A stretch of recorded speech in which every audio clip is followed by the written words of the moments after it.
विद्यालय शिक्षा विभाग हरियाणा द्वारा एजुसेट प्रायोजित कार्यक्रम। आज की प्रस्तुति कक्षा 4 की हिंदी की पुस्तक में संकलित सोहनलाल द्विवेदी की कविता 12 मास। हम जानते हैं साल में 12 महीने होते हैं और महीने को ही मास भी कहते हैं। इसका मतलब इस कविता में 12 महीनों की बात की गई है। आइए कविता का वाचन कर देखते हैं इसमें क्या बताया गया है। फागुन फाग खिलाता आता, चैत चांदनी को छिटकाता है, बसंत बैसाख बुलाता, जेठ आम का पना पिलाता है, आषाढ़ पानी बरसाता, सावन झूले खूब झुलाता, भादो नदी ताल भर जाते, दशहरा कुवार ले आता, कार्तिक दिवाली चमकाता, अगहन आग तपाता आता, अगहन आग तपाता आता, पूस गर्म कपड़े पहनाता, माह मावट है बरसाता, नया महीना जो भी आता, नई नई रंगत दिखलाता।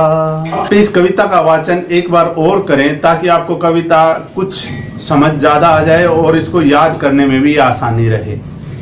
फागुन फाग खिलाता आता, चैत चांदनी को छिटकाता है, बसंत बैसाख बुला, जेठ आम का पन्हा पिलाता है, आषाढ़ पानी बरसाता, सावन झूले खूब झुलाता, भादो नदी ताल भर जाता, दशहरा कुवार ले आता, कार्तिक दिवाली चमकाता, अगहन आग तपाता आता, पूस गरम कपड़े पहनाता, माह मावट है बरसाता, नया महीना जो भी आता, नई नई रंगत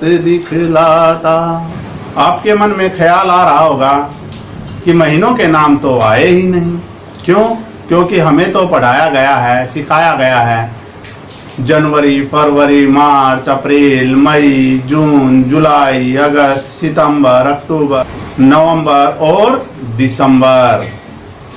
ये 12 महीनों के नाम हमें बताए गए हैं, लेकिन इस कविता में जो भी नाम आए हैं उनका हमें पता ही नहीं है, क्योंकि आजकल ये हमें नहीं पढ़ाए जा रहे और हमारे प्रचलन में नहीं है। परंतु आपको जानकर आश्चर्य होगा, हमारे सारे तीज त्योहार, होली, दिवाली, दशहरा, रक्षाबंधन, कोई भी जो हमारा त्योहार आता है वो हमारे इन जनवरी फरवरी के महीनों की तारीखों के अनुसार नहीं आता है। वो सब जो हमने अब पाठ में नाम लिए थे उनके अनुसार आते हैं। जैसे आपने सुना ही होगा कि ये आपके पाठ भी है कि जो रक्षाबंधन है वो सावन मास की पूर्णिमा को आता है। सोहनलाल द्विवेदी की कविता 12 मास में इन्हीं देशी महीनों के बारे में बताया गया है। आइए एक बार कविता की व्याख्या कर लेते हैं, उसके बाद आपको अच्छी तरह समझ में आ जाएगा कि इन महीनों के क्या नाम है। फागुन फाग खिलाता आता, जो फागुन का महीना है वो फाग खिलाता आता है। आजकल बहुत बदलाव आ चुके हैं हमारी सभ्यता संस्कृति में। पहले ये होता था जैसे ही फागुन होली का महीना आता था, फागुन का महीना, और उसका जो है प्रतिदिन शाम को चांद की चांदनी, क्योंकि होली जो है वो पूर्णिमा को आती है तो एकम से चांदनी शुरू हो जाती है और उसी दिन से महिलाएं और लड़कियां इकट्ठी होकर खेलती थी रात को, और जो वो खेल था वो फाग कहलाता था। कुछ लोग होली से अगले दिन को भी फाग कहते हैं। तो इसलिए होली से अगला दिन जो होता है हमारा चैत का प्रथम दिन होता है, उसको भी उस दिन भी हम रंग और गुलाल के साथ जो खेल खेलते हैं उसे भी फाग कहते हैं। तो इस तरह कवि ने यहाँ कहा है कि फागुन फाग खिलाता आता। जो फागुन है वो हमेशा पूरे महीने फाग खिलाता हुए आता है। चैत चांदनी छिटकाता, और चैत के महीने की जो चांदनी है वो और जबरदस्त हो जाती है, क्योंकि उस समय पेड़ पौधे हरे भरे होने लग जाते हैं और उस हरियाली में सारा कुछ निखर जाता है।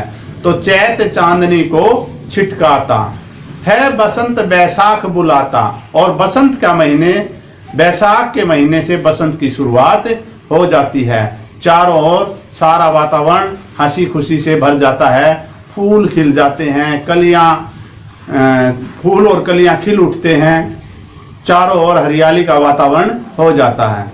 जेठ आम का पन्ना पिलाता। अब देखिए, जब भयंकर लू चलने लग जाती हैं तो उनमें कच्चे आम के भुना हुआ एक शरबत बनाया जाता है, उसे बोलते हैं आम का पन्ना, और उसको पीने से एकदम पूरा शरीर ठंडा हो जाता है और गर्मी की लू से हमें राहत मिलती है। आषाढ़ पानी बरसाता, और आषाढ़ का जो महीना है, हमारे हरियाणवी में कहते हैं साढ़ सामन। तो साढ़ और सामन के 2 महीने जो होते हैं वो बहुत ज्यादा बारिश के होते हैं, और शुरुआत जो है बरसने की वो आषाढ़ से होती है। तो क्या है, आषाढ़ पानी बरसाता, यानी कि आषाढ़ का महीना वर्षा लाता है। सावन झूले खूब झूलाता, आप सबको पता चल गया होगा।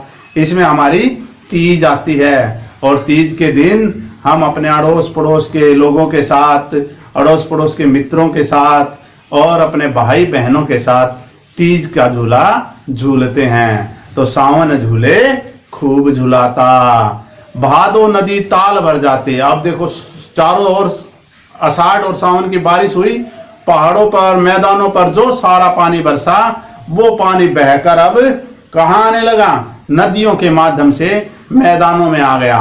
और जब वो पानी पहुंचता है तो सारे जो हमारे नदी और तालाब हैं वो भर जाते हैं। दशहरा कुआर ले आता। जो कुआर जो शब्द कहा गया है ये हमारे अश्वनी मास के लिए है, यानी कि अश्वनी मास जो है वो दशहरे को लेकर आता है। अश्वनी मास को कुआर भी कहते हैं और अश्वनी मास में दशहरा आता है। कार्तिक दिवाली चमकाता। अब ये पता है, कार्तिक की अमावस्या को दिवाली होती है, तो कार्तिक दिवाली चमकाता, यानी कि कार्तिक के महीने में हमारी दिवाली आती है। और दिवाली के दिन क्यों से चमकाता है? क्योंकि हम सब अपने घरों में दीपों से सारे अपने घर को चमका लेते हैं, और दिवाली पर तो पता है विशेष साफ सफाई भी की जाती है, इसलिए कार्तिक दिवाली चमकाता। अगहन आग तपाता आता। अगहन जो है वो मार्गशीर्ष का महीना होता है, आग तपाता आता, यानी कि इतनी ठंड हो जाती है कि हम जो कपड़े पहनते हैं उनसे हमारी ठंडक नहीं रुकती है और हम आग तपाना शुरू कर देते हैं, अपने आप को थोड़ा बहुत गर्म करना शुरू कर देते हैं। पूस गर्म कपड़े पहनाता। जो पोष का महीना है उस महीने में अब दिन में भी बहुत ज्यादा ठंड हो जाती है, रात को ठंड तो काफी दिनों से पहले ही हो चुकी होती है, इसलिए हम पूस के महीने में गर्म कपड़े पहनने के लिए मजबूर हो जाते हैं। तो इन्होंने कहा कि पूस गर्म कपड़े पहनाता। माह माहवट है बरसाता हैं। माह के महीने की बारिश को माहवट बोलते हैं। इस महीने में जो बारिश होती है वो फसलों के लिए वरदान से कम नहीं होती, इसलिए माह माहवट है बरसाता, यानी कि माह के महीने में जो वर्षा होती है वो बारिश का महीना नहीं है, लेकिन माह माहवट बरसाता है, यानी कि माह के महीने में बादल बरसते हैं। नया महीना जो भी आता। अब आपने देखा हर महीने में कुछ ना कुछ ऐसा होता है कि कुछ नया होता है, तो इसी पर कवि ने अंत में कहा है, नया महीना जब भी आता नई नई रंगत दिखलाता, यानी कि नए नए प्रकार, नए नए ढंग दिखलाता है। वैसे तो शब्दार्थ को समझ गए होंगे, लेकिन फिर भी हम एक बार चर्चा कर लेते हैं। इसमें आया फाग। फाग होता है होली का उल्लास। होली का उल्लास मैंने समझाया था कि फागुन मास की पूर्णिमा को होली आती है, और पूर्णिमा 15 दिन तक चांदनी जब रहती है और पूर्ण चांद होता है, तो उन 15 दिनों में लड़के और लड़कियां सब मिलकर खूब धमाल करते हैं, रात के समय खेल खेलते हैं, उसे ही फाग कहते हैं। छिटकाता, छिटकाता का मतलब होता है चारों तरफ फैलाना, छिटकाता का मतलब होता है चारों तरफ फैलाना। आम का पना, भुने हुए आम का शरबत, भुने हुए आम का शरबत। ताल, ताल तालाब को कहते हैं, ताल तालाब को कहते हैं। फागुन, फाल्गुन मास, फागुन जो है इसे फागुन को फाल्गुन भी बोलते हैं, तो फाल्गुन मास, मास माने महीना। अगहन, अगहन का जो नाम है वो मार्गशीर्ष है। पूष, पूष पोष को बोलते हैं, पूष पोष। कुवार, अश्वनी मास। महावर, माघ मास की वर्षा, महावर क्या होता है, माघ मास की वर्षा। अभ्यास के प्रश्न, कविता में किन किन देशी महीनों के नाम आए हैं, क्रम से लिखो। हमारा जो देशी साल है उसकी शुरुआत चैत्र प्रतिपदा से होती है।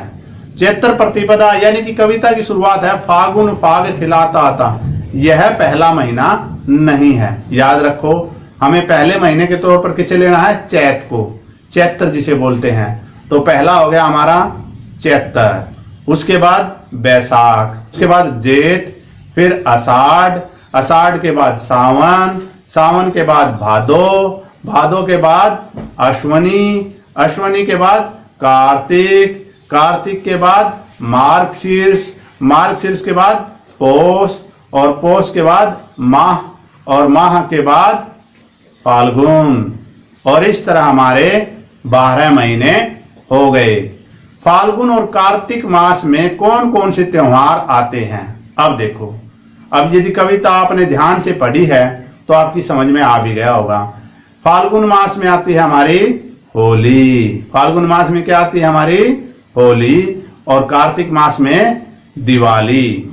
फाल्गुन में होली और कार्तिक में दिवाली के त्योहार आते हैं। आप आम का पना कौन से महीने में पीते हैं, आम का पना हम पीते हैं भाई जब खूब गर्मी होती है, लू चलती है, सब कुछ जलता है, तब कच्चे और भुने हुए आम का हम शरबत बनाते हैं, वो होता है आम का पना। और ये कब पीते हैं, ये हम पीते हैं जेठ के महीने में। आम का पना जेठ के महीने में पीते हैं। आपकी बात, आपकी बात मतलब आपकी बात, ये तो आपकी ही बात है। आपने जो किया, जैसा महसूस किया वो बताना है। फिर भी मैं, आप छोटे बच्चे हैं, आपकी कुछ मदद कर देता हूं कि इसको आपको किस तरह से बताना है। आपने आम का पन्हा पिया होगा, बताइए आपको उसका स्वाद कैसा लगता है। आपका स्वाद आप बता सकते हैं, मेरा स्वाद मैं बता सकता हूं। क्योंकि ये आपकी बात है तो इसे आपको अपने बारे में लिखना है। आम का पन्हा, मैंने जो आम का पन्हा का शरबत पिया है वो मुझे बहुत स्वादिष्ट लगता है, ठंडा ठंडा मीठा मीठा, और उस तपती गर्मी के अंदर जब हमारे अंदर जाता है तो सारे शरीर को ठंडक से भर देता है, वो मेरा रोम रोम पुलकित कर देता है। इसलिए मुझे आम के पन्हे का स्वाद बहुत ही अच्छा लगता है। सावन के महीने में आप किन किन के साथ झूला झूलते हैं और आपको कैसा लगता है। सावन के महीनों में, सावन के महीने में हम अपने अड़ोस पड़ोस के लोगों के साथ, अपने मित्रों के साथ, भाई बहनों के साथ हम झूला झूलते हैं। और झूला झूलते समय कितनी हुल्लड़बाजी होती है, कितना मजा आता है, कितनी मस्तियां होती है। तो सावन का झूला झूलते समय मुझे तो बहुत अच्छा लगता है। आप सर्दी के मौसम में कौन कौन से कपड़े पहनते हैं। अब सर्दी का मौसम है तो हम सब गर्म कपड़े ही पहनेंगे, और गर्म कपड़ों में क्या है, स्वेटर है, कोट है, मफलर है, टोपी है, जुराबे, जूते और गर्म बनियान इत्यादि वस्त्र हम सर्दी के मौसम में पहनते हैं। पाठ से आगे, आगे का मतलब आगे यानी कि जो बात पाठ में भी नहीं आई है हम उनकी चर्चा करेंगे। हम अपने घरों में, अपने आस पड़ोस में देखते हैं। नीचे कुछ शब्द दिए गए हैं जिनका संबंध अलग अलग त्योहारों से है, इन्हें पहचानें।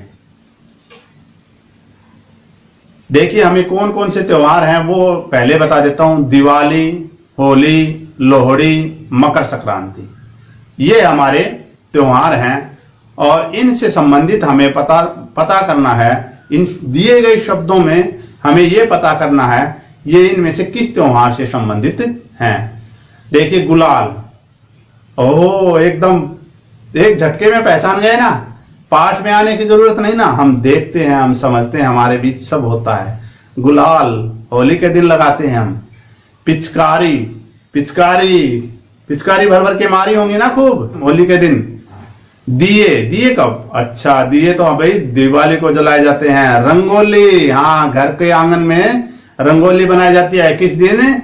दिवाली के दिन। रेवड़ी कब खाते हो भाई? रेवड़ी तो लोहड़ी के दिन खाई जाती है। मूंगफली भी, रेवड़ी और मूंगफली कब खाई जाती हैं? लोहड़ी के दिन ही खाई जाती हैं। गज्जक, गज्जक मकर संक्रांति को। और होलिका दहन कब होता है? होलिका दहन तो होली को ही होगा, इसमें क्या है। और खील, खील दिवाली के दिन खाई जाती हैं। पतासे मकर संक्रांति को। और चूरमा, चूरमा भी मकर संक्रांति को ही खाया जाता है। कुछ चूरमे का नाम लेते ही मन में कुछ ख्याल आया, मुंह में पानी आ गया। अगला प्रश्न, नीचे कुछ दिवस दिए गए हैं, लिखें कि ये अंग्रेजी महीने की कौन सी तारीख को आते हैं। अब देखो, अब तक हमने सारी कविता में देसी महीनों की बात की है, देसी महीने पढ़े, लेकिन हमें याद हैं अंग्रेजी महीने। अब हमें देसी महीने भी याद करने हैं, लेकिन अंग्रेजी महीनों को भी भूलना नहीं है।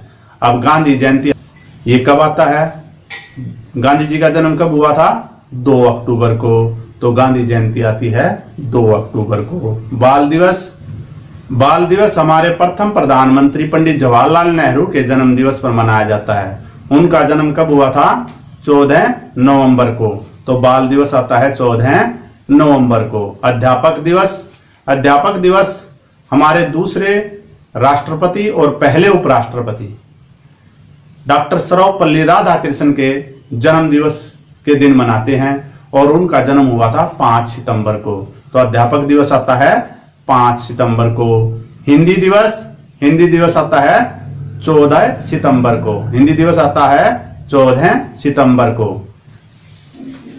स्वतंत्रता दिवस, स्वतंत्रता दिवस 15 अगस्त को आता है। इसी दिन हमने अंग्रेजों से आजादी पाई थी। 15 अगस्त 1947 को ही हमने अंग्रेजों से आजादी पाई थी। गणतंत्र दिवस 26 जनवरी को ना, 26 जनवरी 1950 को हमारा संविधान लागू हुआ था, इसलिए 26 जनवरी हमारा गणतंत्र दिवस है। महिला दिवस, महिला दिवस 8 मार्च को मनाया जाता है। 8 मार्च को इस दिन अमेरिका की महिलाओं ने इकट्ठे होकर अपने अधिकारों की मांग की थी। उन्होंने वोटिंग का अधिकार मांगा था, काम के घंटे घटाने के बारे में बातें की थी, और इसलिए दुनिया ने इस दिन को पहली बार महिलाओं ने अपने अधिकारों के लिए एकजुटता दिखाई थी, इसलिए महिला दिवस 8 मार्च को मनाया जाता है। भाषा की बात अब करते हैं। अब तक अपनी बात हो ली, आपकी बात हो ली, पाठ से आगे की बातें हो ली, अब बात करते हैं भाषा की। भाषा की बात, वह खाना खाता है, इस वाक्य में खाता है शब्द काम करने का बोध करा रहा है, अतः यह क्रिया है। नीचे दिए गए शब्दों के साथ क्रिया जोड़कर लिखें। अब एक बात हमें समझनी चाहिए कि क्रिया क्या है। क्रिया वह शब्द है जिससे किसी काम के करने या होने का पता चले। जैसे मैं आपको पढ़ा रहा हूं, यानी कि पढ़ाना क्रिया है। आप पढ़ रहे हैं, पढ़ना क्रिया है। पढ़ाना भी क्रिया है, पढ़ना भी क्रिया है। इसी तरह क्रिया के शब्द कई हो सकते हैं, कई तरह की क्रियाएं होती हैं। अब पानी है, पानी पीता है, पानी पीता है। गीत गाती है, गीत गाती है। गाता भी हो सकता है, लेकिन आपको दोनों तरह की बातें पता होनी चाहिए, इसलिए मैं दोनों तरह से बोल रहा हूं। कहानी सुनाता है, कहानी सुनती है। झूला झूलती है, झूला झुलाता है। कविता लिखती है, कविता सुनाता है। कपड़े धोती है, कपड़े पहनता है। ये क्रिया शब्द हमने लगाए। अब आपको सिर्फ इस तरह से भी आप लिख सकते हैं, पानी पीता है, गीत गाता है, कहानी कहती है, झूला झूलती है, कविता सुनाती है, कपड़े धोती है। चाहे एक एक क्रिया लगा दो, चाहे आप दो दो क्रिया भी इनकी बना सकते हैं। नई नई रंगत दिखलाता। अगला प्रश्न हमारा है नई नई रंगत दिखलाता। नई रंगत का अर्थ है नया रूप रंग, नया निखार, यानी कि एक नया निखार छा जाता है, एक नई बात होती है, नई रौनक आ जाती है। जैसे आपने देखा होगा बसंत के महीने में जब बहार आती है तो चारों तरफ रंग बिरंगे फूल खिल जाते हैं, पेड़ पौधे हरे भरे हो जाते हैं, चारों ओर का वातावरण इतना सुहाना होता है, वो एक रंगत है, नई रंगत है। उसी तरह जब दिवाली आती है तो कैसी छटा होती है घर में, पूरी साफ सफाई का माहौल बन जाता है, घर की दीवारों पर सफेदी होने लगती है, हम अपने घर की पूरे घर के धूल आदि को हटाते हैं। क्यों? इस दौरान लू की तेज हवाएं और आंधियां आ चुकी होती हैं, घर के अंदर धूल मिट्टी घुस जाती है। और उस सफाई के बाद, क्योंकि सर्दियों में कभी आपने देखा आंधी और तेज हवाएं बहुत कम चलती हैं तो धूल भी कम उड़ती है, तो हम अपने पूरे घर की सफाई करते हैं, तो एक नई रंगत उस महीने में भी होती है। इसी तरह भिन्न भिन्न प्रकार से हम वस्तुओं को नई रंगत प्रदान करते हैं। कपड़े को हम नई रंगत कैसे प्रदान करते हैं? कपड़े को हम इस्त्री करके, धोकर, और फट गया होगा तो उसकी मरम्मत करके। घर की दीवार, इसकी चर्चा पहले ही हो चुकी है, क्योंकि घर की दीवारों की रंगत कैसे बदली जाती है, उन पर सफेदी रंग पेंट आदि करके उनकी रंगत को बदला जाता है। जूतों की रंगत कैसे बदलते हैं? स्कूल आते हो तब पता है ना जूतों की रंगत कैसे बदली जाती है। हाँ, पॉलिश करके चमकाया जाता है ना उनको, अच्छी तरह से खूब नया बना दिया जाता है ना। और कुछ जो हमारे स्पोर्ट्स के जूते होते हैं उन्हें धोकर भी उनकी रंगत बदलते हैं। तो जूतों को हम पॉलिश करके और धोकर रंगत बदल सकते हैं। और कक्षा की रंगत, अरे कक्षा की रंगत तो तुम आज दिवाली पर बदलते ही हो, पता ही है तुम्हें। दीवारों की साफ सफाई करते हैं, हमारे पंखे जो स्कूल में लगे होते हैं उनकी सफाई करते हैं, और फर्श पर रंगोली बनाते हैं। प्रत्येक बच्चा अपनी तरफ से एक पोस्टर बना के लाता है और उसे दीवार पर अपने नाम चिपका देता है। तब दीवारें कैसी लगती हैं? ऐसे जैसे मुंह से बोल रही हो, प्रत्येक बच्चा अपनी अपनी बात कह रहा हो। और आंगन को बुहार कर, आंगन में गमलों में छोटे छोटे पौधे लगाकर, फूलों से उनको निखार कर हम उसकी रंगत बदल देते हैं। अब कविता से कुछ हटकर आपको एक कविता और सुनाते हैं, वो भी वर्ष पर ही आधारित है, वर्ष का ही गान है। 12 मासों से बने एक प्यारा सा साल, हर लम्हे का साल में रख लिया करो ख्याल।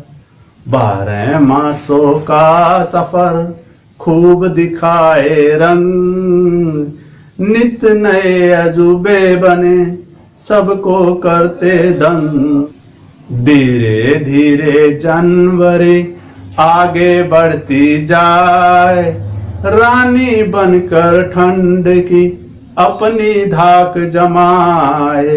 सर्दी से वातावरण कितना होता शांत, सभी जीव अब सोचते कब होगा कालांत।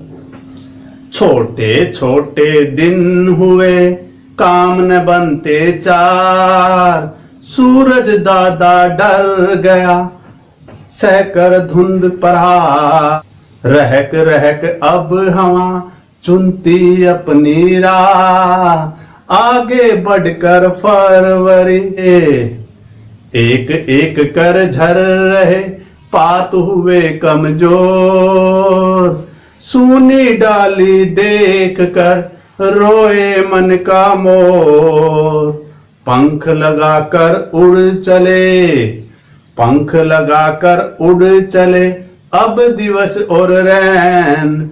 छोटी छोटी कोपले मन को देती चैन।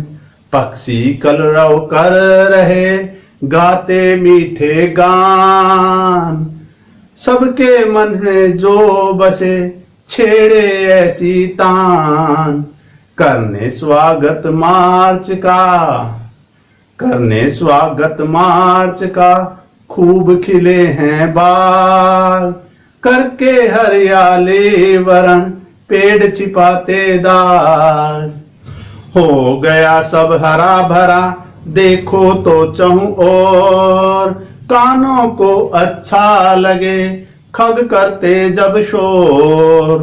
फसलें सारी पक गई हुआ किसान निहाल, धरती का हर लाडला चलता हाथी चाल।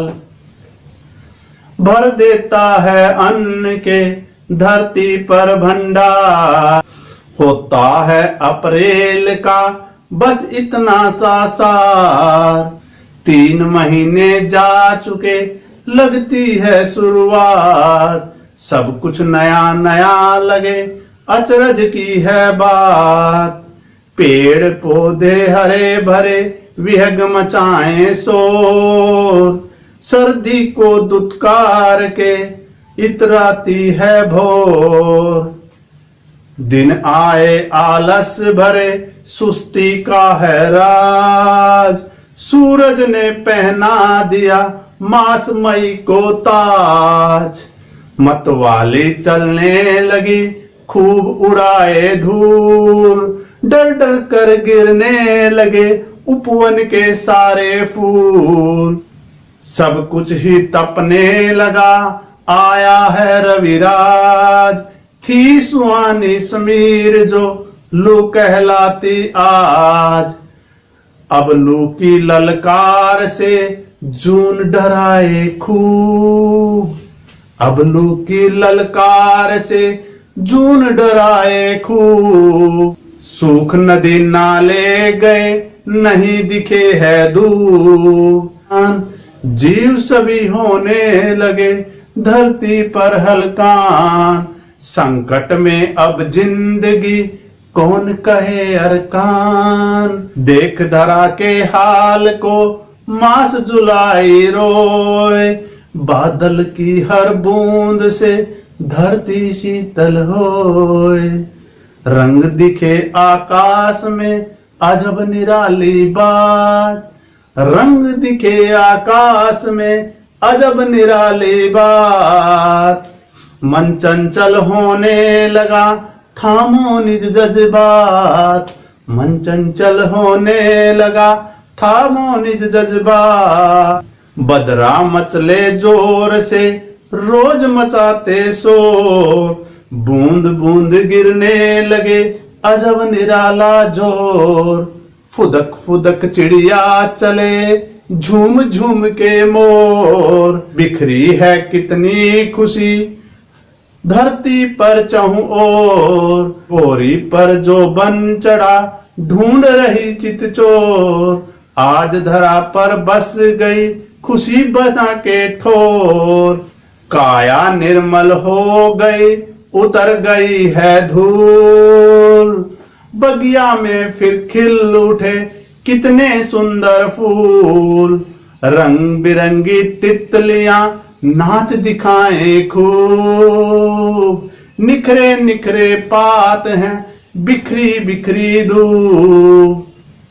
भीग सभी जाते बदन जब भी रुके समीर, करती उमस अगस्त की अब सबको ही अधीर। सबको ये चुभने लगी गर्मी की ये रीत, मन से सभी चाह रहे ठंडक की हो जीत। मास सितंबर आ गया लेकर शीतल रैन, अब फिर से मिलने लगा जीव सभी को चैन। तारे जगमग कर उठे आकाश हुआ साफ, भागा धुबले आवरण कर दो इसको माफ। दिन भी ठंडे हो गए खूब मिले आराम, ये अक्टूबर मास भी लेता नहीं विराम। पल पल बढ़ता है समय नहीं रोकता चार, अपनाओ अनुकूलन सदा, बाका न होबा। मास नवंबर रात में जीना करे मुहाल, मन भटका हो कहीं निज को रख संभाल। ये अंधेरी रात भी अब जाएगी रे बीत, गाएंगे मिलकर सभी आनंद भरे गीत। दिन में भी ठिठुरन बढ़ी, रुक गए सभी काज, दिन में भी ठिठुरन बढ़ी, रुक गए सभी काज। मास दिसंबर कह रहा ये है मेरा राज, मास दिसंबर कह रहा ये है मेरा राज। दिन में भी ठिठुरन बढ़ी, दिन में भी ठिठुरन बढ़ी, दिन हो चाहे रात, जीव सभी अब सोचते कैसी बिछी बिसात। धीरे धीरे साल तो बीत गया है यार, लिख सारा बतला दिया एक साल का सार। प्यारे बच्चों, आज की हमारी यह प्रस्तुति अब यहीं पर समाप्त होती है। आशा है आपको यह पसंद आई होगी। मिलते हैं बहुत जल्द एक नई वीडियो के साथ, नए विचारों के साथ और नए विषय के साथ। तब तक इजाजत दीजिए। नमस्कार।